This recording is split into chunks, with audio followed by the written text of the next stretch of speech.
Chandrayaan success తో ఉత్సాహంగా ఉన్న ఇస్రో సూర్యుడిపైన అధ్యయనం కోసం భారీ ప్రయోగానికి రెడీ అయింది. తిరుపతి జిల్లా శ్రీహరికోటలోని సతీష్ ధవన్ స్పేస్ సెంటర్ నుంచి ఇవాళ నింగిలోకి దూసుకెళ్లనుంది ఆదిత్య L1 రాకెట్. ఉదయం 11 గంటల 50 నిమిషాలకు ఆదిత్య L1 ఉపగ్రహాన్ని మోసుకుంటూ PSLV-C-57 నింగిలోకి దూసుకెళ్లనుంది. నిన్న మధ్యాహ్నం 12 గంటల 10 నిమిషాలకు మొదలైన కౌంట్ డౌన్ 23 గంటలకు పైగా కొనసాగుతోంది. సూర్యుడిపై అధ్యయనం చేసేందుకు ఇస్రో చేపడుతున్న తొలి ప్రయోగం ఇది. ఆదిత్య L1 శాటిలైట్ భూమి నుంచి సూర్యుని దిశగా 15 లక్షల కిలోమీటర్ల దూరంలోని లాగ్రాంజ్ పాయింట్ చుట్టూ ఉన్న కక్ష్యలో ప్రవేశపెట్టనున్నారు. ఆదిత్య L1 రాకెట్ 125 రోజుల పాటు ప్రయాణం చేసి సౌర కక్ష్యలోకి చేరుకోనుంది.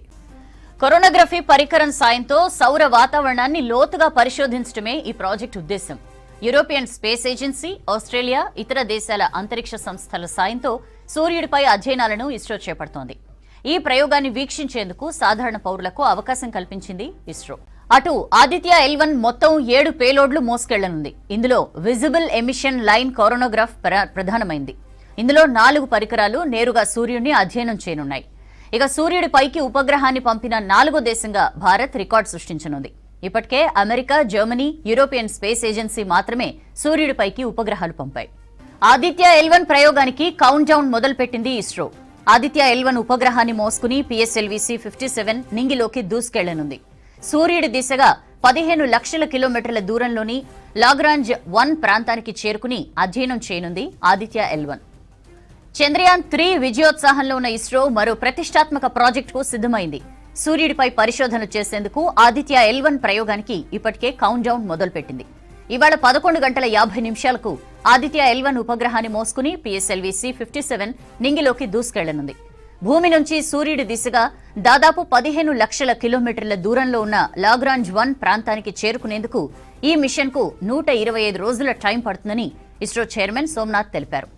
భూమికి సూర్యుడికి మధ్య దూరంలో ఇది కేవలం 1% మాత్రమే. సూర్యుడు మనకు సమీప నక్షత్రం. అందువల్ల మిగతా నక్షత్రాలతో పోలిస్తే సూర్యుడిని సవివరంగా అధ్యయనం చేయొచ్చు. దీని ద్వారా పాలపుంతతో పాటు ఇతర గెలాక్సీల్లోని తారల గురించి మరింత సమాచారం తెలుసుకోవచ్చు. మరోవైపు సూర్యుడిపై విస్ఫోటాల ద్వారా సౌర వ్యవస్థలోకి అపారమైన శక్తి విడుదలవుతుంటుంది. ఇది భూమి వైపు మళ్లినట్లయితే మన సమీప అంతరిక్ష వాతావరణంలో అవాంతరాలు ఏర్పడతాయి. ఉపగ్రహాలు, వ్యోమనౌకలు, కమ్యూనికేషన్ వ్యవస్థలపై ప్రభావం పడుతుంది. కాబట్టి ఇటువంటి ఘటనలు ముందుగానే గుర్తించడం ముఖ్యం. తద్వారా దిద్దుబాటు చర్యలకు అవకాశం లభిస్తుందని ప్రయోగం సందర్భంగా ఇస్రో పేర్కొంది. ఆదిత్య L1 ప్రయోగానికి ఇస్రో శాస్త్రవేత్తలు PSLV రాకెట్ ను వినియోగిస్తున్నారు. PSLVలో ఇది అత్యంత శక్తివంతమైనది. 2008లో చంద్రయాన్ 1 మిషన్లో, 2013లో మార్స్ ఆర్బిటర్ మిషన్లో ఈ రకం రాకెట్లనే వినియోగించారు. ఆదిత్య L1 వ్యోమనౌకను మొదట దిగువ భూకక్ష్యలో ప్రవేశపెడతారు. భూమి చుట్టూ దీర్ఘ వృత్తాకార కక్ష్యల్లో తిరుగుతూ పయనించిన అనంతరం ప్రపల్షన్ వ్యవస్థలను ఉపయోగించి L1 పాయింట్ వైపు మళ్లించనున్నారు. ఈ క్రమంలో భూమి గురుత్వాకర్షణ ప్రాంతం ప్రభావం నుంచి బయటపడి చివరికి L1 చుట్టూ కక్ష్యలోకి చేరుకుంటుంది. ఇక్కడి నుంచి నిరంతరం సూర్యుడిని కనిపెట్టుకోవడానికి వీలుంటుంది. ఆదిత్య L1 మొత్తం 7 పేలోడ్లు మోసుకెళ్లనుంది. విజిబుల్ ఎమిషన్ లైన్ కొరోనోగ్రాఫ్ ఇందులో కీలకం. సూర్యుడికి సంబంధించి ఇది 1 నిమిషానికి ఒక్కో ఫోటో చొప్పున రోజుకి 1440 ఫోటోలు ఇస్రోకు పంపుతుందని శాస్త్రవేత్తలు తెలిపారు. దీంతో పాటు solar ultraviolet imaging telescope, Aditya solar wind particle experiment, plasma analyser package for Aditya, solar low energy X-ray spectrometer, high energy L1 orbiting X-ray spectrometer, magnetometer పేలోడ్లు అమర్చారు. సౌర వాతావరణం, సౌర జ్వాలలు, coronal heating, coronal mass ejection తదితర విషయాలను అధ్యయనం చేసేందుకు ఇవి అత్యంత కీలకమైన సమాచారం అందించనున్నాయి. ఆదిత్య L1 ప్రయోగానికి సర్వం సిద్ధం చేశారు ఇస్రో సైంటిస్టులు. ఇవాళ 11 గంటల 50 నిమిషాలకు నింగిలోకి దూసుకెళ్లేందుకు రెడీ అయింది. L1 పాయింట్లో శాటిలైట్ సూర్యుడిని అధ్యయనం చేయనుంది. భూమి నుంచి సూర్యుడి దిశగా 15 లక్షల కిలోమీటర్ల దూరంలోని లాగ్రాంజియన్ 1 పాయింట్ చుట్టూ ఉన్న కక్ష్యలోకి ఆదిత్య L1 శాటిలైట్ ను ప్రవేశపెట్టనున్నారు. L1 పాయింట్లో శాటిలైట్ ను ఉంచడం వల్ల గ్రహాలు, గ్రహణాలు వంటి అడ్డంకులేం లేకుండా 24 గంటలు సూర్యుడిని అధ్యయనం చేసేందుకు వీలుంటుంది. అదేవిధంగా రియల్ టైంలో స్పేస్ వెదర్ పై కలిగే ప్రభావాన్ని కూడా స్టడీ చేయొచ్చు. ఈ శాటిలైట్ ద్వారా చాలా దగ్గర నుంచి సౌర వ్యవస్థపై నిఘా పెట్టి సౌర తుఫానులు, సూర్యుడి పుట్టుక, అక్కడి వాతావరణం పరిస్థితులపై అధ్యయనం చేయనుంది. భూమి నుంచి లాగ్రాంజియన్ పాయింట్ 1 కు చేరుకోవడానికి శాటిలైట్ కు దాదాపు 125 రోజులు అంటే 4 నెలల టైం పడుతుంది. అంతరిక్షంలో ఇండియాకు ఇదే తొలి అబ్జర్వేటరీగా పనిచేయనుంది. ఈ శాటిలైట్ బరువు దాదాపు 1475 కేజీలు ఉంటుంది. శాటిలైట్లో మొత్తం 7 పేలోడ్స్ ఉంటాయి. వీటి బరువు దాదాపు 244 కేజీలు. 1231 కేజీల ద్రవ ఇంధనాన్ని శాటిలైట్లో నింపుతారు. ఆదిత్యలో 7 పేలోడ్లుంటాయి. అవి సూర్యుడి ఫోటోస్పియర్, కరోనాతో పాటు ఇతర ప్రాంతాలను స్టడీ చేయనున్నాయి. ఎలక్ట్రోమాగ్నెటిక్, పార్టికల్, మ్యాగ్నెటిక్ ఫీల్డ్ డిటెక్టర్స్తో ఈ అధ్యయనం జరుగుతుంది. L1 పాయింట్ నుంచి 4 పేలోడ్స్ నేరుగా సూర్యుని చూస్తుంటాయి. ఇక మిగిలిన 3 పేలోడ్లు మాత్రం ఆ పాయింట్ దగ్గరున్న మెటీరియల్ పై స్టడీ చేస్తాయి. ఈ పేలోడ్లతో సౌర వ్యవస్థకు సంబంధించిన కీలకమైన సైంటిఫిక్ డేటా దొరుకుతుందని శాస్త్రవేత్తలు భావిస్తున్నారు. తిరుపతి జిల్లా సుళ్లూరుపేట శ్రీ చెంగాళమ్మ పరమేశ్వరి ఆలయంలో PSLV-C-57 రాకెట్ నమూనాతో ఇస్రో చైర్మన్ డాక్టర్ సోమనాథ్ ప్రత్యేక పూజలు నిర్వహించారు. రాకెట్ ప్రయోగానికి ముందు అమ్మవారి ఆశీస్సులు తీసుకోవడం సంప్రదాయమన్నారు. ఆదిత్య L1 ప్రయోగం విజయవంతం కావాలని ఆకాంక్షించారు. ఇవాళ ఉదయం 11:50 PSLV-C-57 రాకెట్ ప్రయోగానికి మొత్తం సిద్ధంగా ఉందన్నారు. చంద్రయాన్ 3 ద్వారా చంద్రుడి మీదికి చేరిన ల్యాండర్, రోవర్ విజయవంతంగా పనిచేస్తున్నాయని తెలిపారు. అక్టోబర్ 1 లేదా 2వ వారంలో గగన్యాన్ రాకెట్ ప్రయోగం ఉంటుందని ప్రకటించారు. GSLV Mark 2 ద్వారా ఇన్సాట్ 3DS శాటిలైట్ ను నింగిలోకి పంపుతామన్నారు. నవంబర్లో SSLV రాకెట్ ప్రయోగం చేపట్టనున్నట్లు ఇస్రో చైర్మన్ సోమనాథ్ తెలిపారు. సూర్యుడిపై అధ్యయనానికి భారతదేశం ప్రయోగిస్తున్న ఆదిత్య L1 పై ప్రపంచం మొత్తం ఆసక్తిగా చూస్తోందన్నారు అంతర్జాతీయ అంతరిక్ష కేంద్రం మాజీ కమాండర్ క్రిస్ హాడ్ఫీల్డ్. ఆదిత్య L1 ప్రయోగం టెక్నాలజీలో భారతదేశం సత్తాను చాటుతుందని చెప్పారు. ఆదిత్య L1 ద్వారా సూర్యుడు ఎలా పనిచేస్తున్నాడో తెలుసుకోవచ్చన్నారు. సౌర తుఫాన్లతో వచ్చే ముప్పు ముందే కనిపెట్టొచ్చన్నారు. ఆదిత్య L1 అందించే సమాచారం ఇస్రోకు, భారత అంతరిక్ష పరిశోధనలకు మాత్రమే కాకుండా ప్రపంచం మొత్తానికి ఉపయోగపడుతున్నారు Chris హాడ్ఫీల్డ్. Well, there's a terrific example in history, Irina.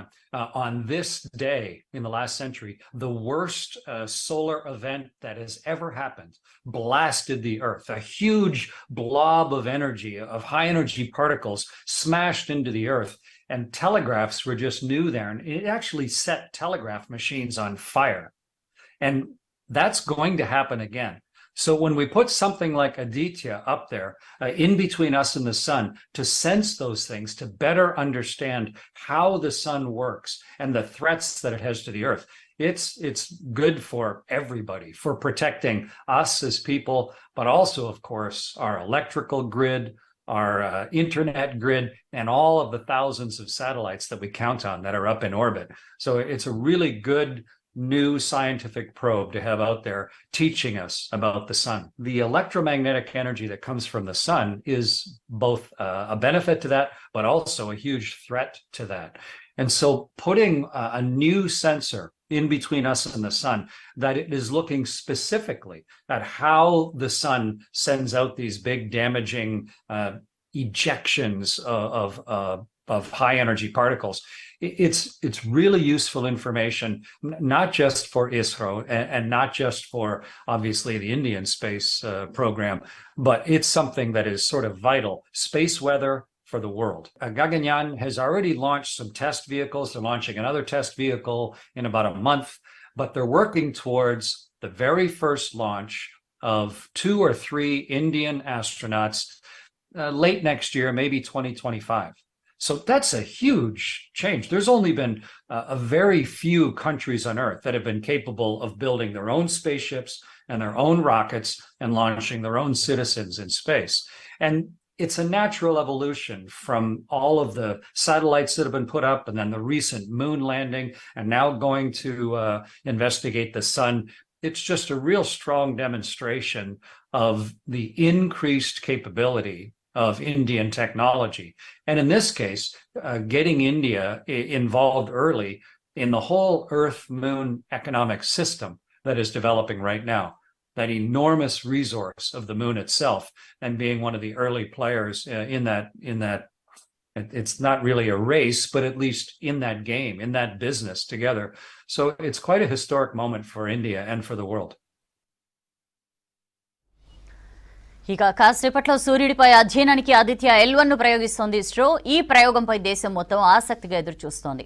Aditya L1 machine విజయవంతం కావాలని ఉత్తరప్రదేశ్ వారణాసిలో యాగం చేశారు జనం.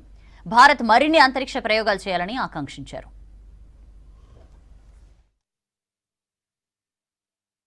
ये आदित्य L1 को लेकर के हमने विजय की कामना से यज्ञ किया है।